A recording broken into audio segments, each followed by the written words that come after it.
Are you struggling with roadblocks as a woman in the challenging and constantly changing world of corporate America? If you feel stuck in your career, you may be holding yourself back and may not even realize it. Prepare to be enlightened by the meaningful discussions here at the No Woman Left Behind podcast. Each week, gather the insight you need to break down those walls of limiting beliefs. Unleash your full potential and unlock the leader within. Listen to raw conversations with corporate women as they share inspiring stories with the purpose of obtaining their dream career and living a truly fulfilling life. Here's your host, Rosie Zilinskas.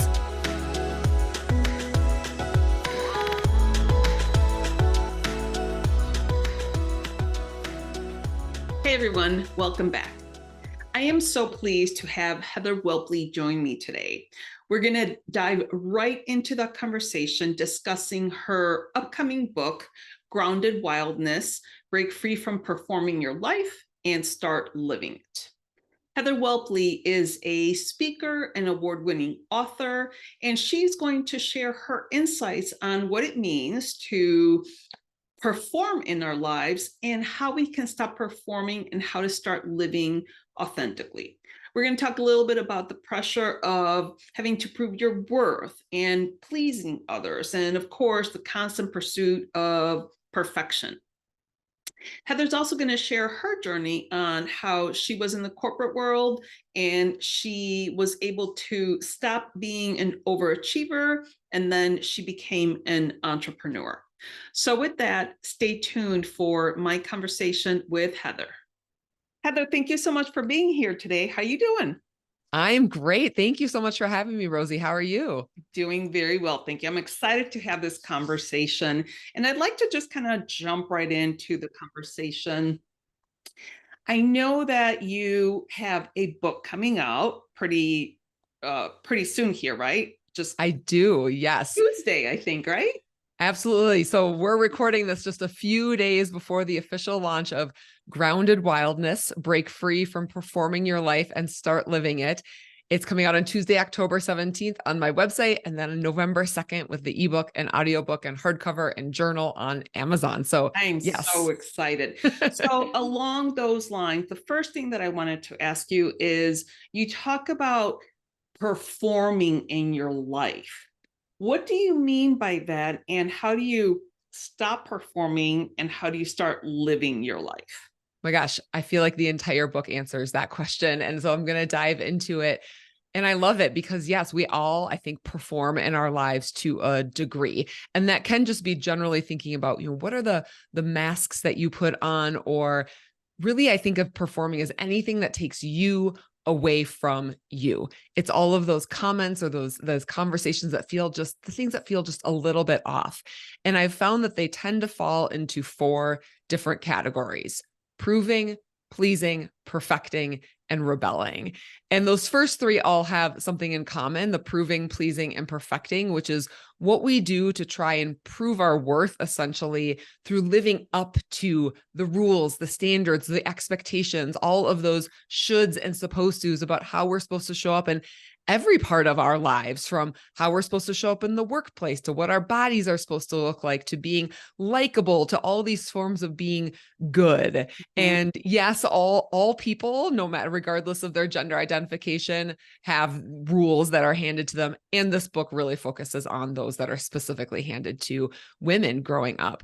And then rebelling is like the opposite side of that. And I don't see it as much as proving, pleasing, and perfecting, I will fully admit, but it's when you're pushing against those rules and standards and expectations, not because it feels authentic, but just to push, because you're like, I'm going to do something different just because it's different. I'm going to argue just for the sake of argument, even if it doesn't actually feel authentic and real to me. And I see both of those.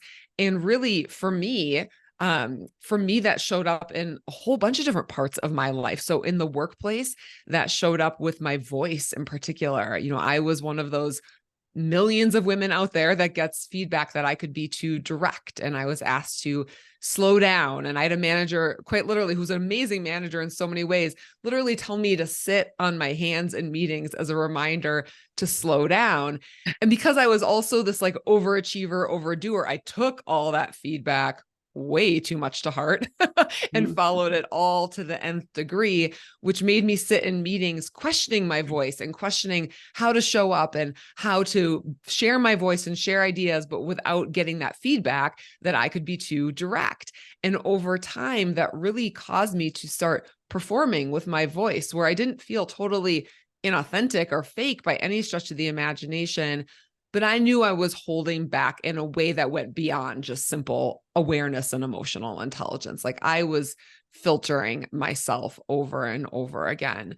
And so, yeah, it showed up in that part of my life. It showed up with my body and feeling ashamed of my body and feeling like I had to prove myself through other ways, because I didn't feel like I was in a larger body growing up, and feeling like that wasn't good enough, that I needed to prove myself because my body wasn't what it was, quote unquote, supposed to look like. It wasn't beautiful and desirable. And all of these ways that proving, pleasing, and perfecting showed up in my life. And I think are common among so many women out there. So I'll answer the second part of your question, but there was a lot there. So I wanted to pause and hear your thoughts too.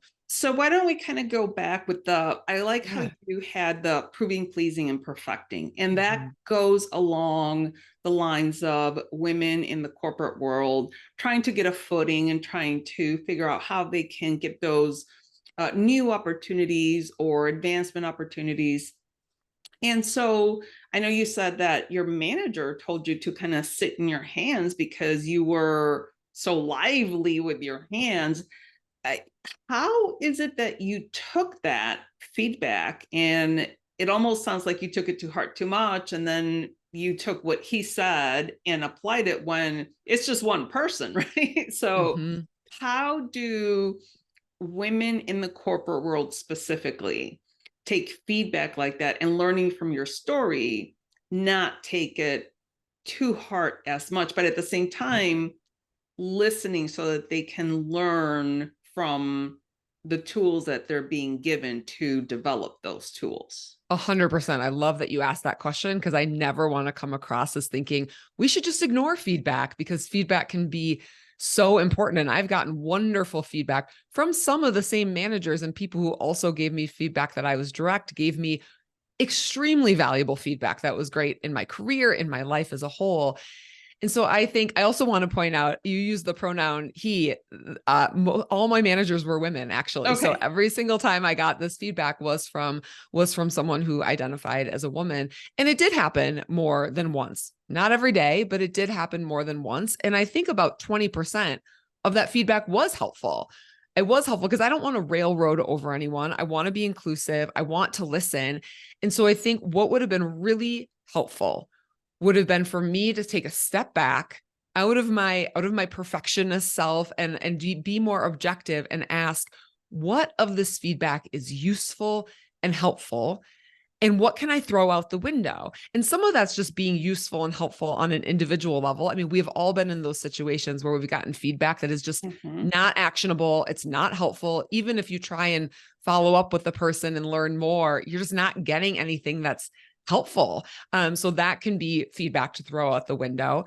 And then I think it's also really important, and I got this originally from Tara Moore's book, Playing Big, where she had said in that book, remember that every time you're getting feedback, it's coming from that person's perspective. Yeah. And this goes from both for positive and constructive feedback, that when someone gives you a compliment, it's coming from their perspective. When someone is giving you a constructive feedback, it's coming from their perspective. So it's a very neutral way to look at feedback that's been so helpful for me across all kinds of feedback, to say, okay, what if this is just their perspective? What's helpful? Where am I finding commonalities across feedback that I really want to take in and use and do something with and change? And sometimes that question is also, what of this feedback might be based in bias? So and that's not all feedback by any stretch of the imagination, but I do look back on the feedback that I've gotten, and I really, really think it is highly unlikely it ever would have been given to a man. And I hear particularly from like Black women who get the feedback that they're angry when they're not angry. They're not showing any emotion that is even remotely inappropriate. And yet, because that feedback is based in bias, that's the feedback that they are getting. And so I think it's helpful to take this step back and choose what is going to be helpful and what is useful, and then ask yourself some questions about it, and then do your best to let go. So I'm curious, I mean, you've been in the corporate world and you coach women. How do you think about this feedback piece? Because it can be complicated. Well, I think the specific feedback that you received where you should sit on your hands, like you said, can you imagine a man getting that feedback and be like, what are you talking about? I'm not going to do that. And it's just so ridiculous that they're asking you to sit on your hands because you're, expressive or whatever. So I totally agree with you that taking what you need, what serves you, and leave the rest is going to be, the right thing to do. However, there is good value if someone's telling you, hey, you need to, improve your turnaround service or be more, something that's very specific, then obviously that's recommendations that you can work on and develop. But feedback can be tricky because, and I love the quote that you said, that it's like from that person's perspective. And that's really key when getting feedback. So I like that. I'm going to add one more thing to that, just because I think so many of us want to be both liked as people, but also we want what we're putting out in the world to be liked. And it simply isn't going to be liked by everyone, no matter what you are creating or doing, because we all come from that different perspective. And I had a really helpful realization when I thought about this from anything new that you're doing or creating or putting out into the world. I was like, there are Pulitzer Prize winning books that I didn't like. Yeah. There are Oscar winning movies that I didn't like. And then there are movies that, didn't get like maybe the best reviews, but I love them. And so a lot of it is perspective, and that not everyone is going to like everything that you put out in the world, which doesn't mean you should ignore it all either, but it's just a helpful thing, because particularly because as women, we have been given these direct and indirect messages that part of our worth is in being liked by everyone, and that everyone should like everything we do. And it's simply not possible. Right. So kind of going back to the introduction that you gave us, the knowing your worth is something that I think I find a little bit controversial, something that piece worth, because obviously as a human being, we're priceless, right? So, but to me, when I talk about knowing your worth is, can you show your professional value so that you can get paid commensurate to what you believe you should be getting paid? And a lot of times women don't know how to express their worth or their professional value. And you talked about that a little bit. And I think that kind of goes along with the people pleasing, where, we in the corporate world, we've been programmed, especially like the Gen Xers, the older generation, where we're like programmed to like not talk back, and, respect authority and not talk about pay or anything like that. So how did you come again to start shedding that and start living your life authentically without the people pleasing, the proving, and realizing your worth? Yeah. So it is a journey. It definitely still comes up from time to time. So I think there's two different parts here, and I'm glad you brought them both up. So one is that deep realization that you are worthy as a human, no matter what. Like, you don't have to prove, please, perfect, or rebel, or do anything in order to prove yourself. You don't have to work harder. You don't have to do more in order to prove yourself as the value of a human. And for me, I had some really deep realizations around all of these rules that we are handed that tell us that we are supposed to prove, please, and perfect in order to show our worth, in order to hustle for our worth, to show other people through our bodies, through likability, all these things. And I had this really deep realization when I was in the middle of a breakdown. I will fully admit, in the middle of a breakdown, of like, oh, wait, I was never broken.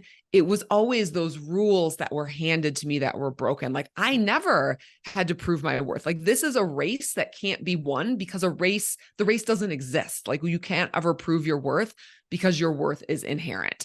And that, when I realized that, in all areas of my life. So as it related to my voice and speaking up, as it related to owning my strength as a speaker, because I felt a lot when I left my corporate roles and became a speaker, I felt a lot of like arrogance and self-questioning and things getting on the stage. And it's like, well, wait, no, I don't have anything to prove. I have value to add, but I don't have anything to prove. It allowed me to show up better in relationships and in dating and all of these areas, because I realized that any place that I felt like I was broken I was never broken. I was always worthy. That was massive for me. And interestingly, that realization allowed me to own my worth in the second way that you're talking about it, in an easier way. And I don't think I'd ever put that connection together until right now, as we are talking about this and you asked that question together, because we do need to own our worth in a value way. And when you don't feel like you have anything to prove, when you don't feel like something has to be perfect in order to share it, or that you feel like you don't have to be perfect in order to put yourself out there, that allows you to own your value in an easier, stronger way. You can be like, no, this is what I'm good at. I'm not perfect, but here are all the things that I'm really great at. Here are the places that I am adding value in my role to my clients, to the company. And it allows that second part to be easier. It allows me to talk about my strengths without feeling like I'm bragging, or I need to like shy into the corner. I'm not allowed to talk about it. I should just put my head down and hopefully people will notice. I mean, all of those things, when you are able to be free in your worth, it allows you to do all those other things a lot more easily. That's so interesting that you said there is no race to start, because it's kind of the system is a problem, right? So the fact that, men are, the whole patriarchy. And I spoke to a woman that did a lot of policy writing in the pay transparency laws. So she was she started doing that like 15, 20 years ago. And she said, it's so interesting how women, try to get to that value or that worth when they start here and the men are already, way up here. And she said, the system is what we really need to work on. So I love that you had that realization that it wasn't you that was the problem. Yeah. It's everything, not that you shouldn't take responsibility for your life, right? But when it comes to the system, the way the system is set up, it's rigged, it's rigged. So it's so interesting, because what I have found is a lot of women are trying to advance in their corporate careers by working harder. But really, what I have found is that they don't have a strategy to move up the corporate ladder. And there's very strategic things that women can do to get to that next level, whatever level there is, instead of just working harder. Can you relate to that? Absolutely. So I was in corporate jobs for 10 years in a wide variety of HR and leadership development roles. And I had no idea how to set boundaries. I had no idea how to do less. And it was partly this proving my worth through achievement and success piece. And also because I genuinely like to be involved in everything. I'm a very enthusiastic person. So yes was just like my automatic answer to everything for a whole variety of reasons. But that meant I was burned out. That meant I was tired. That meant sometimes I didn't have the capacity to work on the things that were most important. That meant I got bogged down in emails and things that were not as important, which I think most people can probably identify with.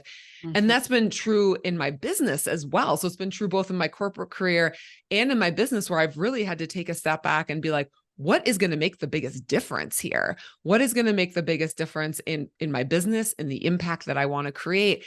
And I see that frequently with women inside corporate. This is just a small example, but it impacts so many people of automatically accepting every single invite that you get to a meeting. And it's like, wait, no, do you even know why you're there? Do you understand the purpose of the meeting? Do you know why you were invited to it? And if you don't, ask those questions, because you don't have to attend every single meeting. And that can really easily free up some space to work on what is most important. Like automatic yes does not have to be your go-to. That does not have to be your modus operandi of how you go through life, is just to say yes to everything. We need to take that step back and say, wait, I can figure out what is most important. And sometimes if you don't know, you can talk to your manager, figure out what those priorities really are that are visible, that are going to create the most impact. They're going to be good for your career and for the broader team and organization and all of those things. Like, I think that they can all go together, which doesn't mean it's easy. And I know a lot of people have more work on their plate than what they can complete. So I don't want to make it sound like, oh, this is just your own issue. You need to figure it out. Right. It's a broader issue for sure. And it's an issue we can influence with our personal decisions and by questioning and choosing and all of those things. Right. So I just want to be clear when we're saying breaking free from performing in your life, what I heard from you is realizing that you're not broken, that you are not the problem, and that the system, needs to change. Did I get that clear? Is that? Yeah. And interestingly, and I think this is both a systemic and an individual piece, because the proving, pleasing, and perfecting that we feel, and sometimes rebelling, it never originates inside of us. Like, none of us are born feeling like we need to prove, please, or perfect. That does come from the messages and rules and expectations, environment that we have around us. And I want to be clear, men and every person on this planet is handed rules that come from not just from society and culture, but from our families and our teachers and our personal experiences. Some of them are good. Like, some of them are very good messages, and not all of them are. And everyone has ones that are handed to us that are not helpful, that we need to break down and choose to let go. And interestingly, because I do want to be really clear about this, I have found that when I started to separate my worth from those things, that it was like, oh, wait, I was never broken. It was the rules that were broken. That actually made it easier for me to take personal accountability for the things that were mine, because I had greater self-compassion, and I could say, oh, wait, this is why I feel this way. It's because of these rules and expectations that were handed to me. And this is where I can make a change. This is where I have personal accountability. This is where I have responsibility. And also, when you don't feel like you have to perfect things, or you don't feel like your worth is dependent on things going well, or that you have to do well in everything, when you feel like your worth is not dependent on that, it makes it easier to try new things and to change and to actually listen to the feedback that is helpful, because your worth isn't dependent on already doing everything perfectly. So I think it actually gives us, for me, for sure, it has given me more freedom to listen, to change, and to take personal accountability with greater self-compassion at the same time. This is such a timely conversation because, so you've heard about the quiet quitting and the people not being engaged. And I was just reading an article on how people can, become more engaged. But the one thing that I don't see people talking about is that when you're in your day-to-day, you're not really paying attention because you're so used to the activities that you do. They're generally the same. And then when you get to the point that you're just like, oh, I have to do this again, that's when I think you need to bring, and you said this, like, make a change, bring novelty into your work. Because once you bring novelty, if you are working on a brand new project that you've never done, it makes your brain pay attention. And that's when you kind of start becoming alive. I saw this TEDx speaker that he said, if you want your year to get longer instead of shorter, do new things, travel, try different activities altogether. And your brain, when it starts trying all these new activities, it feels like time expands. And he also said that's why when we're little kids, everything is new. So the time is so long when you're a child. But kind of going back to the workplace, if we don't get out of our comfort zone, if we don't try to do new things, then it just becomes repetitive, and that's kind of where you get stuck. And I know that you talk a little bit about reigniting your confidence. Sometimes when people don't know what to do, that's when they become the disengaged and quiet quitting. So how would you recommend for someone in the corporate world to reignite that confidence or that re-engagement in their work? Yeah. Oh, I have so many ideas that just came to me as you were asking that question. So one, I love that you brought up aliveness, and that's actually a chapter in the book Grounded Wildness is called Following Aliveness. And I think that that's something that we can use in our lives as a whole. So Mhm. sometimes reigniting that confidence and aliveness is just paying attention to like, what does make me feel alive at Yeah. work, outside of work? And if you're in that quiet quitting phase at work, start by paying attention outside of work. I think one phase of our life can bring it into another. And sometimes if you're really burned out, you just need to sleep and rest Yeah. first and Yes. then rediscover your aliveness. But I think of, for me, like getting out on the hiking trail. I live in Colorado. I love to hike. It makes me feel alive immediately, and it reconnects me to Mhm. my aliveness in all parts of my life. And it helps me to center back into myself and get rid of some of that inner critic, get rid of some of the other opinions people have, and really get into myself. And so I think that following aliveness is something that we can use in all parts of our life, including in the workplace. So are there parts of your job that do spark aliveness? Or is there something you heard about at a town hall or whatever that's like, wait, that sounds really interesting. Could I get involved in that? Could I do something different? And sometimes that means taking on an extra project. Like I think of in my last corporate job, I asked my manager, I was like, hey, can I design this course called Mindfulness and Self-Awareness? Because I was really interested in it. I ended up running it through the Wellness Club, so not an official part of my job, but it gave me so much joy and aliveness and allowed me to explore this whole other area that I was really interested in, but it wasn't in my day-to-day job. So I think that following aliveness can re-spark you. And the more that you can do, I know we all have parts of our job we don't like. I love my work, and there's still parts of it that I'm like, if I could figure out how to outsource that one, I definitely would. And the more we can stop and say, what brings me alive and how can I do more of that? And what deadens me or what doesn't make me feel alive? And how can I decrease that? Not to zero, because that's unrealistic, but how can you decrease what deadens you and increase what makes you come alive? I think that's a question we can ask across our entire lives. And when we are more alive, that confidence is going to be a lot easier to come by too, because we've been around those people that are alive, that have that. They're not even thinking about, am I confident? Because they're just alive and present in what they are doing. And the confidence then comes across. And so I absolutely think there is a connection here between aliveness and reigniting your confidence. Hey there, Rosie Zilinskas here. Thank you so much for listening to the No Woman Left Behind podcast. If you are listening to this, there's a good chance that you're a woman in the corporate world who feels stuck in your career and you're not sure how to advance. If that's the case, I want to let you know that I have an incredible resource that can help you. I created a promotion readiness checklist with you in mind.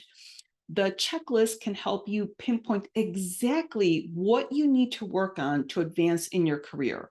And the best part, it's completely free and it only takes 3 minutes to complete. I have helped countless women like you achieve their career goals, and I know exactly what it takes to succeed in the corporate world. My promotion readiness checklist is a perfect tool to help you get started on your path to success. You will find the link on the episode website, or you can go on nowomanleftbehind.com to take the quiz. Thank you again for being here.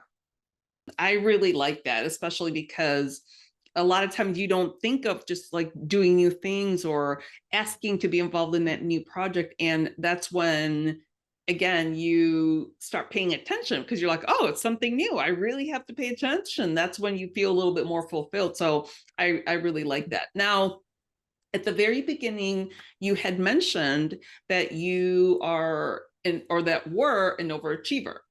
Are you Yes. still an overachiever? How did you let go of being an overachiever? Yeah. So I would say I'm like 90% let it go. And I'm still an achiever. So I want to be clear. Like I enjoy being productive. I enjoy creating an impact. I love the work that I do. That is all true. I mean, someone asked me so my first book is called An Overachiever's Guide to Breaking the Rules. And Oh. someone asked me right at the beginning of that, they're like, you wrote this book on letting go of overachieving, but writing a book is kind of an overachievery thing to do. Like, what do you think about that? And I was like, well, that is a good point. But the difference for me was because, I overachieved in high school, in college. I didn't always take the standard path, but I overdid everything. I already mentioned in my corporate career that I had no boundaries. When I got into my business, it was actually even worse because then I felt like everything is on me. I put all these expectations, all this pressure on me, and I was super burned out. And I finally stopped, slowed down, and asked myself, why? Why am I doing all of this? And the answer came to me immediately. It went back to proving my worth, and not through any one person, not through my parents, just these general cultural messages that we get, especially in the US and many other cultures around the world, that you always have to do more, that busyness is your worth, that you always have to be productive. And I overdid all of that. And when I finally stopped to really explore that, then I could see those messages that I got. And I was like, oh, wait, I don't actually have to keep following those messages. I can choose to let go, which was a journey. It did not happen overnight. It was several months of pretty active work of being like, wait, I am worthy for who I am, not what I do. And really choosing to let go of that and to challenge those rules that I had gotten, which allowed me to have a lot more freedom in my life. That was like step one before I realized all these other rules around likability and being good in our bodies and everything. The overachieving one was step one. That was really the gateway. And I talk about that in a lot of my speaking engagements around creating your own rules for success and taking that step back and saying like, wait, you might've been handed all these rules, but what's your definition of success? What's important to you? How do you want to be showing up in the world? What do you really want as opposed to what you were told you were supposed to want?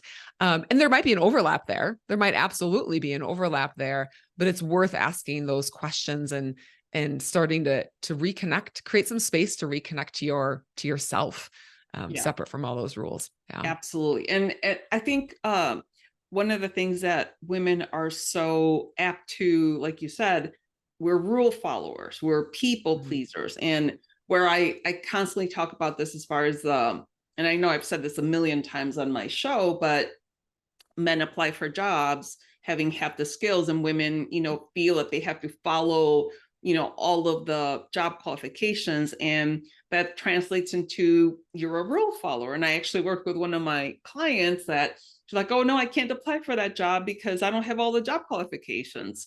And it turned out that she was a rule follower and she didn't feel that she could apply for that particular position. But when you have more than 80 or 90% of the job qualifications, you're overqualified. And then by that time, the job's gone. So I like that you were very specific in saying that it's a journey, because understanding why you tick the way you tick is so important in finding that big why. Like, why are you doing things? And you ask yourself that. It's like, why am I doing this in your journey? So that and when you can ask yourself that question with openness and neutrality, I think for a long time, I asked myself that question with judgment. Like, why are you doing this? Why can't you just figure it out? Why can't you set better boundaries? Why are you burned out again? Why do you feel guilty about this? Like all of these self-judgment whys, as opposed to just pausing and being like,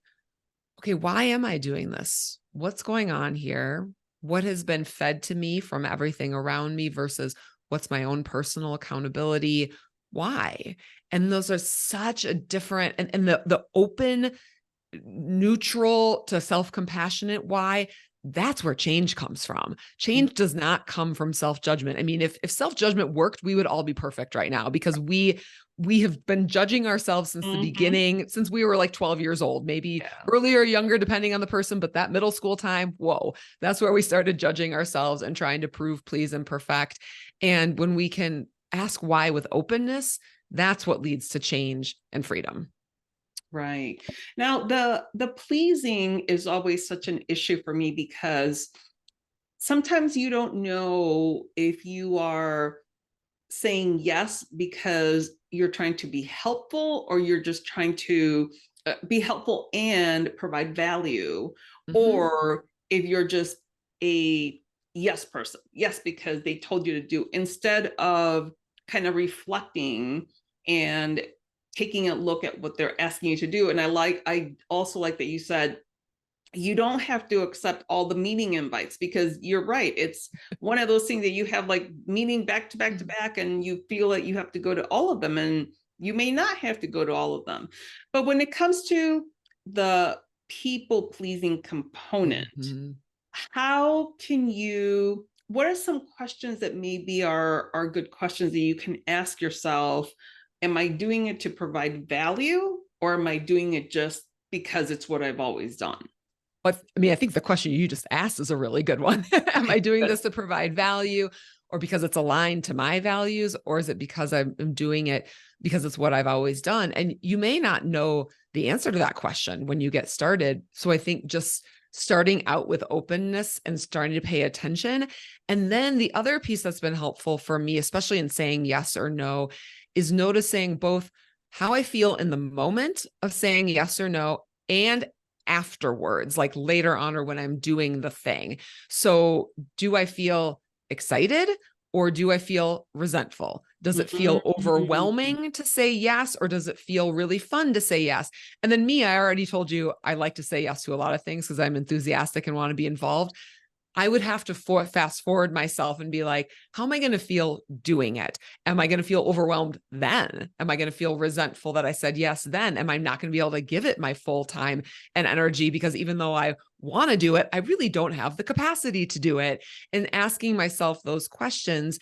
And for me, I started asking myself this question in a corporate job. Actually, I had said yes to an ongoing project that was essentially volunteer work that I loved. I was so excited about it. It was totally aligned to my values, but it was 4 extra hours of work on average a week for like a year. Wow. It was massive. Yeah. And I said yes. It felt like an aligned yes, an enthusiastic yes. And I still should have said no. I absolutely should have said no, because I didn't ask myself these fast forwarding questions of, do I really have the capacity to do this? Am I going to be able to do this? And I forced myself to do it. So I did do it, but I was exhausted. And so in that time period, and this was many years ago, and I still use this question of, if I say yes to this, what am I saying no to? And oftentimes those two options or multiple options are not stacked right next to each other. It's not like, oh, if I say yes to A, I'm saying no to B, but it's still worth asking yourself that question. If you say yes to this project at work or this meeting, are you saying no to sleep? Are you saying no to spending time with your friends and family? Are you saying no to exercise? Are you saying no to a different project that actually creates greater impact and visibility for you? In all of these things. So I try and get in the habit of not automatically saying yes. So just pausing. First of all, I think anyone who's an automatic yeser, get yourself some more time. Like, tell the person, I'm going to get back to you on that one. You don't have to say yes or no most of the time. You don't have to say yes or no in the moment. Get yourself a little extra time, reflect, and then choose more consciously what you're going to say yes and no to. Because yeah, this was a huge issue for me. It still comes up occasionally. I still get in the point where I'm like, well, yep, said yes to too many things there. Let's take a step back and figure out what I'm going to say no to. But I haven't dug in so deep. Like it used to just be every day. Every day I said yes to too many things. Wow. And I don't anymore. And it does make a huge difference in the work that I'm putting out there and my overall well-being and aliveness and all of those things that we've talked about. I love how you said, if I say yes to this thing, what am I saying no to? And then taking a little bit of time to reflect and say, okay, is this taking away time from me, from like working out, sleeping? Because I think we as women, we always give to those people around us, but we don't put ourselves first either. So yeah, absolutely. Yeah.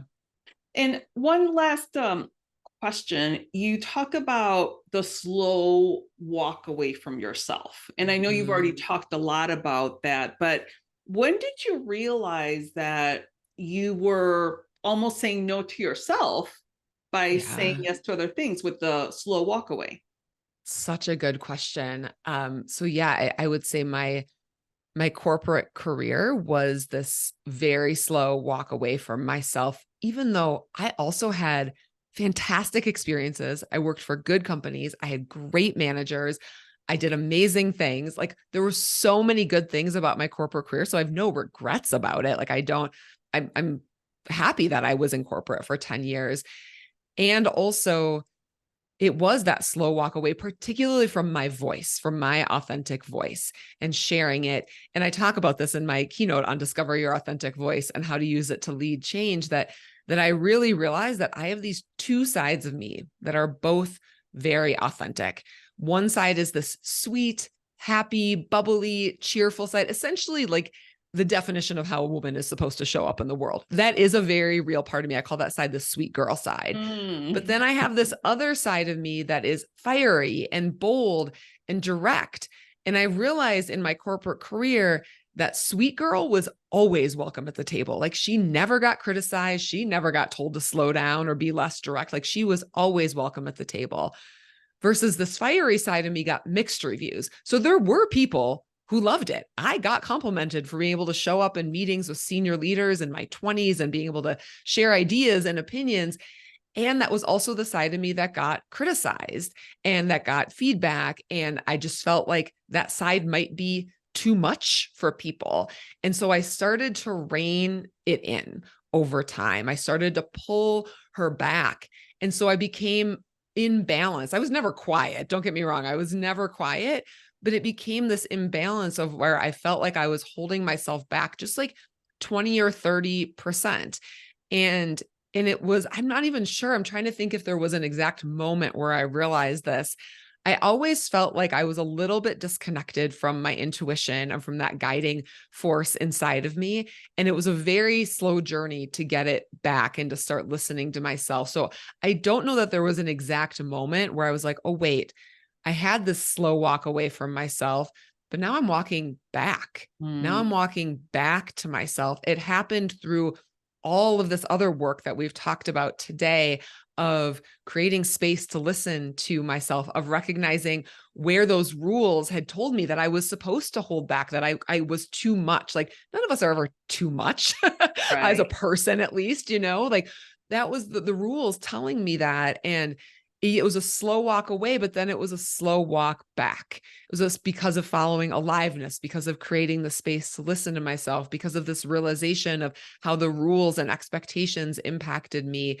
And it was a conglomeration of all of those things. And I think we all need more space. That's actually the first chapter in the practices part of Grounded Wildness is called Create Space, because without some space, you can't follow aliveness. You can't know what you want. You can't listen to yourself. It's hard to be confident and to take up space in your work when you don't have any space to just be in the first place. And so I believe that is the step one to coming back to yourself. If you also feel disconnected or feel like you've had a slow walk away from yourself, whether that's in work or your life as a whole.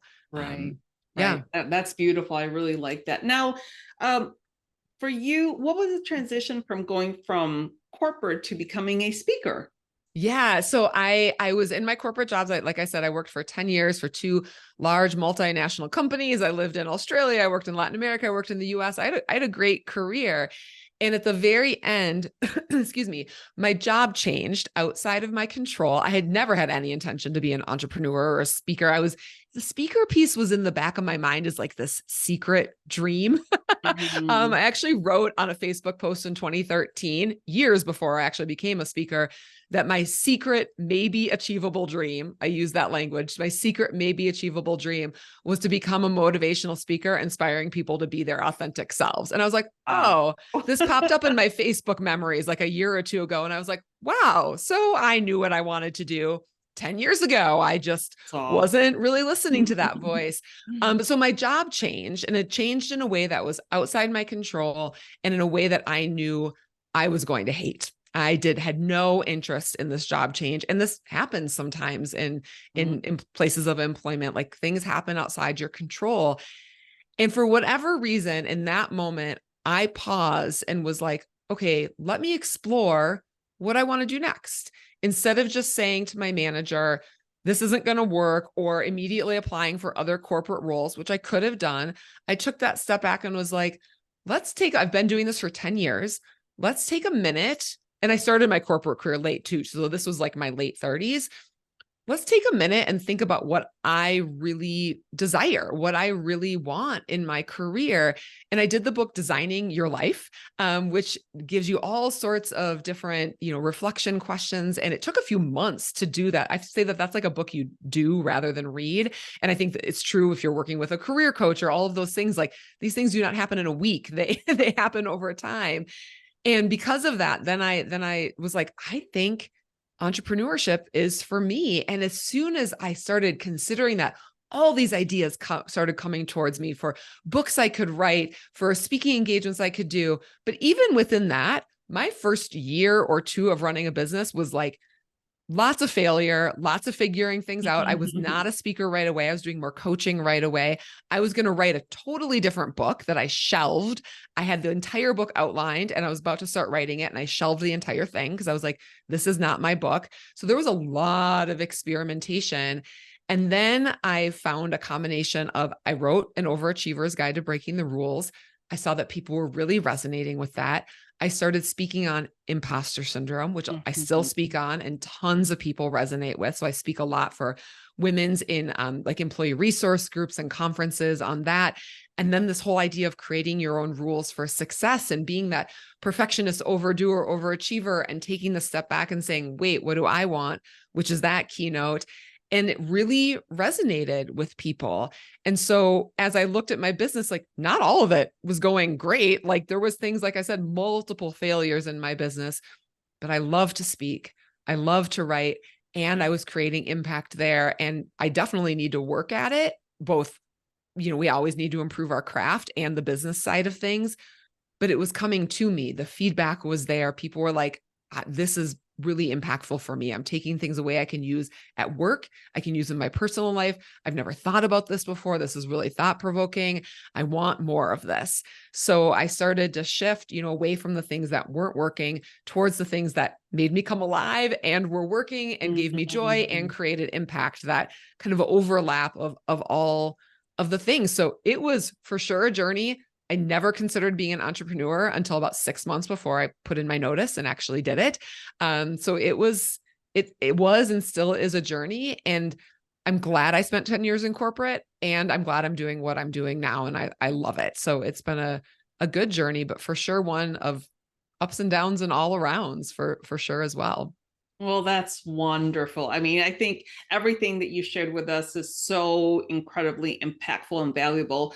So Heather, is there maybe one particular tip that you want to make sure that the audience really understands that would be valuable for them in their corporate world?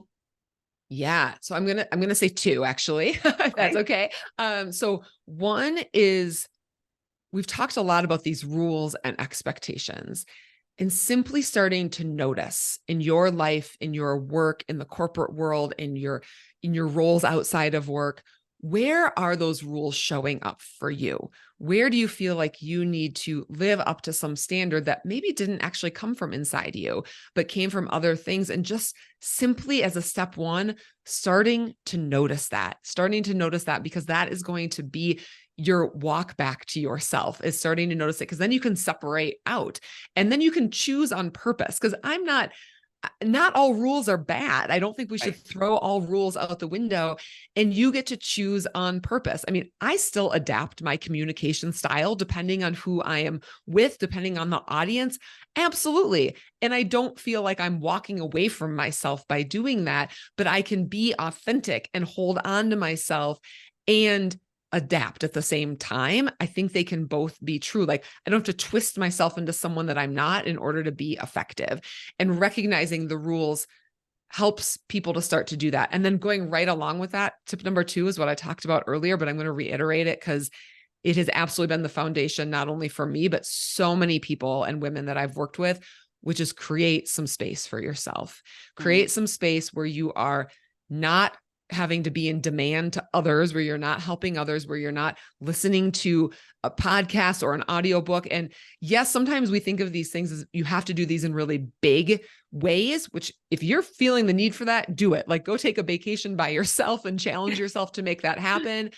But it can also be taking a 20 or 30-minute walk on a regular basis without looking at your phone and without listening to a podcast at the same time, or spending 5 minutes journaling and just start typing, like setting a timer for 5 minutes and writing to a prompt, like what I'm feeling right now is, or what I really want is. And we can build in these small ways of creating the space to reconnect to ourselves.